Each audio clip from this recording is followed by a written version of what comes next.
Bom dia, eu sou Flávio Gomes de Barros e estamos juntos em mais um domingo. A gente sabe da importância do mês de outubro para o combate contra o câncer de mama. E para falar sobre o assunto, convidamos Marcos Davi Lemos de Melo, ele que é médico oncologista. Doutor Marcos, muito obrigado pela presença. Eventos como o Outubro Rosa, de fato, produzem algum efeito prático no trabalho de prevenção ao câncer de mama, que é o caso específico? Bom dia, Flávio Gomes de Barros, TV Pajuçara. É com muita honra que eu atendi e recebi o seu convite da organização. Realmente tem proveito, principalmente se tratando de câncer de mama, que desde o ano de 2020 passou a ser o câncer de maior incidência no mundo, superando pela primeira vez o câncer de pulmão. E olha que o câncer de pulmão dá estou falando em número de casos novos anos, o câncer de pulmão dá em homem e mulher, e o câncer de mama, 99% é mulher. Ele acomete mulher, só 1% dos casos são homem. E nós temos, principalmente no país, depois de uma pandemia de 3 anos, que os pacientes ficaram afastados dos hospitais, das clínicas, até por receio de contaminações, né, com o vírus. Na maioria dos países isso aconteceu, houve uma redução muito grande de procura de hospital e de hospitais, de um modo geral, por todos os tipos de doenças. O câncer de mama, para você ter uma ideia, além da altíssima incidência mundial e no Brasil também, o câncer de mama só fizemos esse ano no Brasil, do grupo de mulheres que deveriam fazer mamografia, que é de 40 anos até 69, pelo menos, apesar de que 40 anos em diante todas deveriam fazer, só 17% das mulheres fizeram mamografia. Então você imagine, nós temos mais de 80% das mulheres que não fizeram o exame de detecção precoce, que é a mamografia. Então um programa desse, a gente tem que agradecer e esperar que possamos chegar aos lares das mulheres alagoanas, né, das famílias alagoanas, e um alerta extremamente valoroso. A que se deve essa alta incidência de câncer de mama? Primeiro, os fatores de risco que a gente considera para câncer de mama, o primeiro é ser mulher, não é? É ser mulher. E segundo, a longevidade, não é? Ser mulher e viver mais. E no mundo inteiro, principalmente nos países desenvolvidos, a gente observa que a expectativa de vida aumentou bastante, não é? No Brasil mesmo. Então, as mulheres vivendo mais e tendo uma expectativa de vida maior, e principalmente os fatores da vida moderna, elas menstruam muito cedo, elas chegam na menarca muito tarde. Quanto mais tempo tiver esse espaço entre a primeira menstruação, principalmente se for de 12 anos ou menos, e ela tiver uma menopausa assim, depois de 50 anos, o número de menstruações que mexem, que alteram os hormônios femininos, isso mexe. Por exemplo, também consumo de álcool é um fator também de risco, obesidade. Hoje nós vemos que essa vida moderna, as mulheres também entraram no mercado de trabalho, disputam o mercado de trabalho com os homens, né? E consumo também de cigarros, embora menor. Então, esse conjunto de fatores condiciona a que o câncer de mama seja o que mais incida na mulher hoje, de um modo geral, no mundo inteiro, Flávio. E quais seriam os meios mais eficazes de evitar? A gente tem os fatores de risco para todo tipo de doença, né? Todo tipo de doença tem fator de risco. E o câncer tem os fatores de risco característicos. No caso de câncer de mama, o que a ciência recomenda é que as mulheres, primeiro, tenham uma dieta, não é, bastante balanceada, né? Que pratiquem exercícios físicos, né? Elas, se consumirem álcool, elas consumam álcool de baixa quantidade, e não fumem, não é? Esse conjunto de fatores de proteção são muito importantes, não é? Mas, e principalmente, não é? Elas, a partir dos 40 anos, Flávio, elas façam a mamografia. E a mamografia, mesmo pelo Sistema Único de Saúde, é um exame que continua disponível para as pessoas que não têm um plano de saúde privado. Elas estão aí disponíveis. Doutor Marcos, e o autoexame? O autoexame, Flávio, é muito interessante você tocar nessa questão do autoexame. O autoexame já foi proclamado em tempos atrás como um fator importantíssimo para a detecção de câncer de mama. Mas, à medida que a medicina evoluiu, nós constatamos já há um certo tempo que a mulher, de um modo geral, isso varia muito do biótipo da mulher, não é? Há mulheres que têm os seios maiores, as que têm os seios menores, as mais magras, as um pouco mais corporadas, né? Que a palpação de mama, normalmente, num padrão médio de mama, de uma mulher de um padrão médio de mama, ele só vai conseguir detectar um caroço quando tem 2 centímetros ou mais. E não deve ser só na palpação da mama, mão direita na mama esquerda, mão esquerda na mama direita, não é? Deve ser também na axila e no pescoço, que são regiões de drenagem dos gânglios.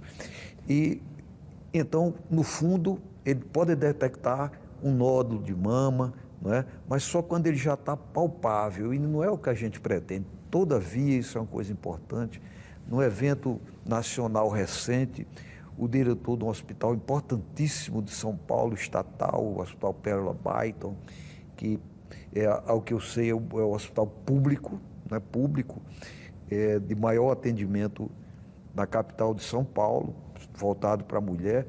Ele disse que deixaram de priorizar a mamografia para diagnóstico precoce, que é uma demanda tão grande de pacientes com caroços já palpáveis que eles estão tentando dar conta dessa fila que as mulheres já chegam com nódulo palpável, para depois voltarem a fazer campanhas de screening, que é o segmento para diagnóstico precoce.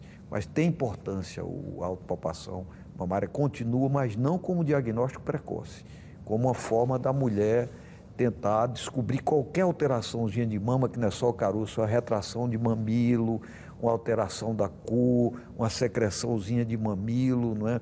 O mamilo ficar engelhadozinho, tudo isso pode significar uma doença. Um caroço de mama não é obrigatoriamente um câncer, mas é um tipo de alteração física. Provavelmente o nódulo pode ser um cisto que precisa ser investigado. O autoexame deve ser feito a partir de qual idade? 40 anos também? Isso também vai depender. De um modo geral, sim, mas aquele grupo de mulheres que tem um histórico familiar que a gente acha importante em câncer de mama especificamente, é uma mulher que teve câncer de mama na família, parente de primeiro grau. Por exemplo, a mulher teve a mãe que teve câncer de mama, a irmã ou uma filha que teve câncer de mama, principalmente se esse câncer de mama desse parente de primeiro grau acometeu essa pessoa da família, parente de primeiro grau, antes dos 40 anos de idade. Então, esse não é um fator que precisa ser muito valorizado, mas são no máximo 10% só esse tipo de paciente que tem chamado câncer com tendência hereditária, que ele não é uma determinação genética, ele é uma tendência. Se a mulher que teve uma mãe ou uma irmã ou até uma filha, parente de primeiro grau, com câncer de mama, ela não vai ter obrigatoriamente câncer de mama, ela apenas precisa ter cuidados e talvez antecipar de 40 anos, não é, para 30 anos esses cuidados. Esse grupo específico minoritário, no máximo 10% de pacientes. E como que se explica cientificamente os casos de câncer de mama no homem? O câncer de mama no homem, ele atinge, são 1% só dos casos, por exemplo, de 100 casos de câncer de mama, apenas 1 é em homem. Nós não temos assim, como na maioria dos casos de câncer, a gente tem probabilidades. Alguns tipos de câncer, como câncer de pulmão, a gente sabe que tem tudo a ver com o consumo de cigarro, mas nem todos obrigatoriamente, a grande maioria. Mas o câncer de mama em homem, a ciência ainda é controversa as teorias que possam explicar, né? Na base das teorias para explicar câncer de mama em homem, pode ter relação também com uma tendência familiar, com mutações genéticas, né? Aquele BRCA1, BRCA2, mas não tem nada assim que diga que um homem, não é, tem uma probabilidade maior de ter câncer de mama. Tem homem magro, tem homem gordo, tem homem... Nós não temos um... Ok, vamos a um breve intervalo. Na volta a gente continua conversando com o médico Marco Davi Lemos de Mello.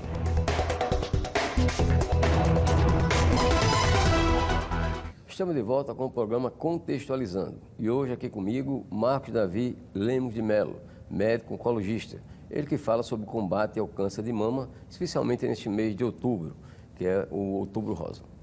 Doutor Marcos, eu tomei conhecimento de que na Inglaterra está sendo desenvolvido um estudo para o uso de um vírus para combater o câncer.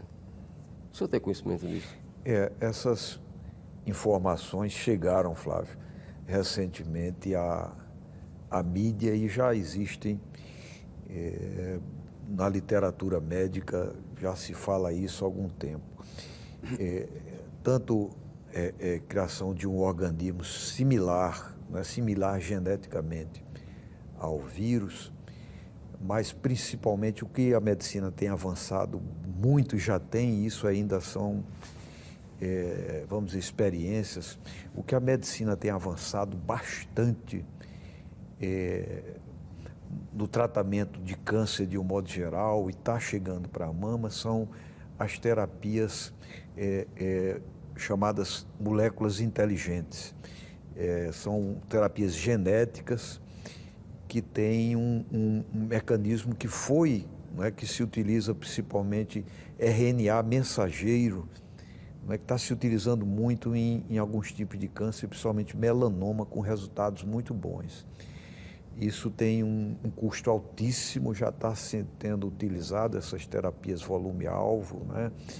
E esse princípio científico, ele foi utilizado agora o similar foi utilizado na pandemia de Covid-19, quando se utilizou essas vacinas de RNA mensageiro, essas últimas vacinas norte-americanas principalmente, não é?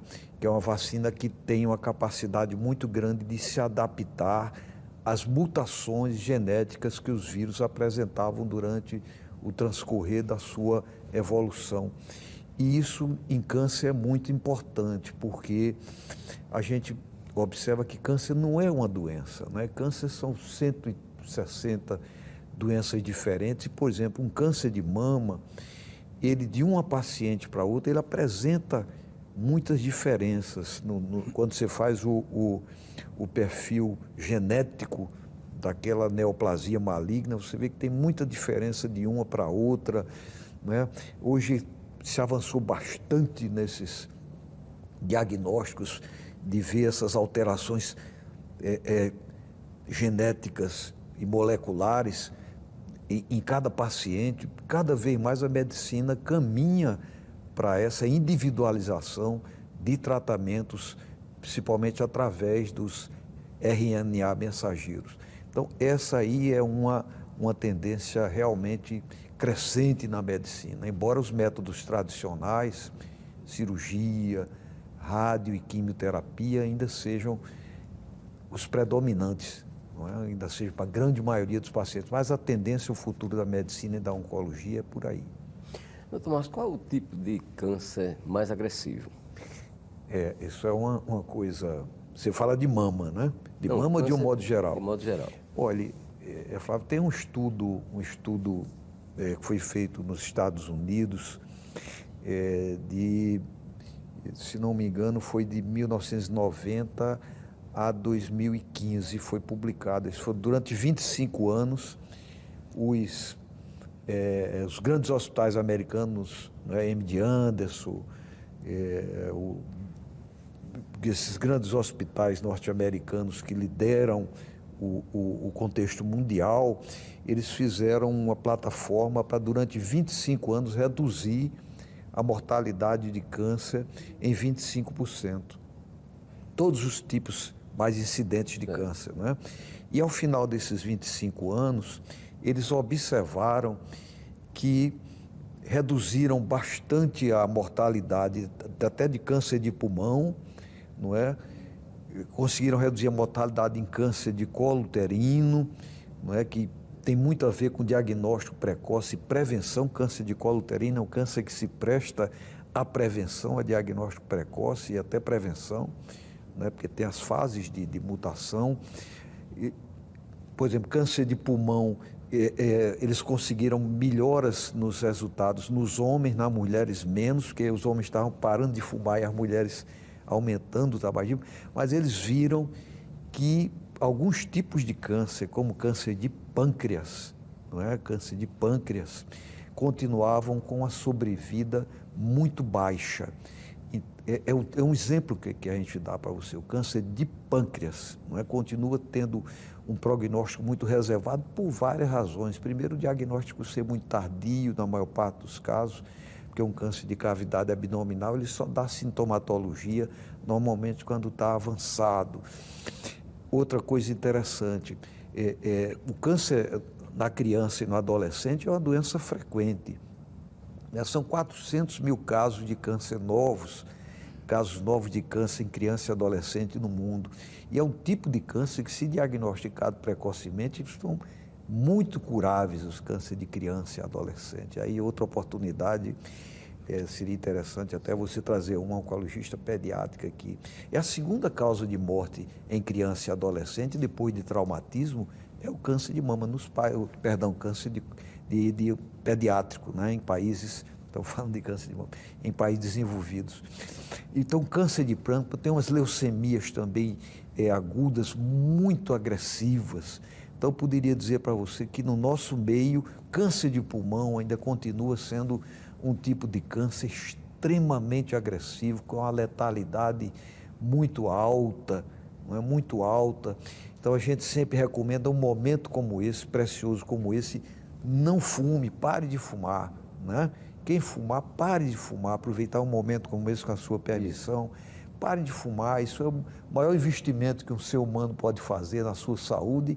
Não né? fumar. É não fumar, né? Se for consumidor de álcool, reduza o consumo de álcool o máximo possível.